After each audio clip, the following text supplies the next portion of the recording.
actually talk about what is actually happening. Let's bring in another science expert, meteorologist Elisa Raffa. Elisa, always good to have you as well. So talk to us exactly about what's happening and who's going to see it. And we've been trying to track these clouds so closely over the last couple of days because depending on what type of cloud you have, how thick they are, that can kind of determine what types of phenomenon from the sun you're able to see as the shadow cuts across it. This is a live look at clouds right now where you can see we've got some clouds billowing over parts of Texas.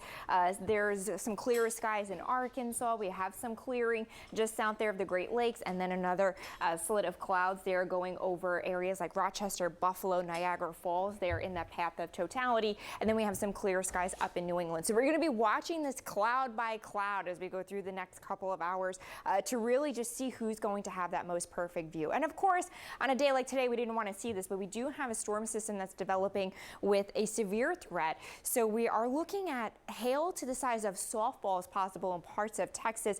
You can see that 3 out of 5 enhanced risk there for damaging winds, large hail, and some tornadoes. Now, it does look like the storms do fire up after the eclipse. People have about an hour or two to get out of where they're at and seek shelter before these storms really start dropping immense hail and some damaging winds. So something that we'll have to watch closely. But a place like Dallas could have some of those clouds.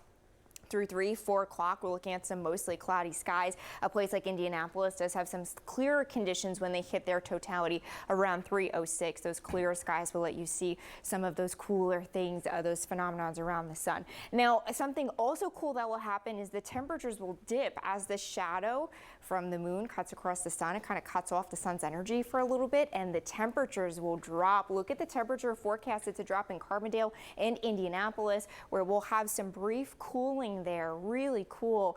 You'll find those temperatures drop. The relative humidity will also increase as the temperatures come closer to the dew point. The winds decrease and the cloud cover decreases as well. So some really cool other more earthly things that you can feel as the eclipse comes through. When it comes to the weather, it should be a really cool event to catch.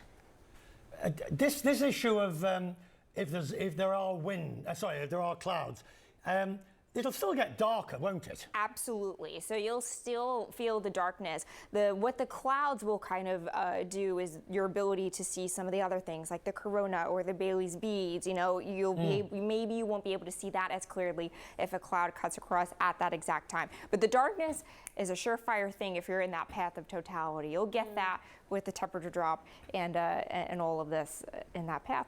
And you'll So not maybe as bad as some had hoped. Right. Looking forward to you helping us understand and be with us. Many thanks. Now, the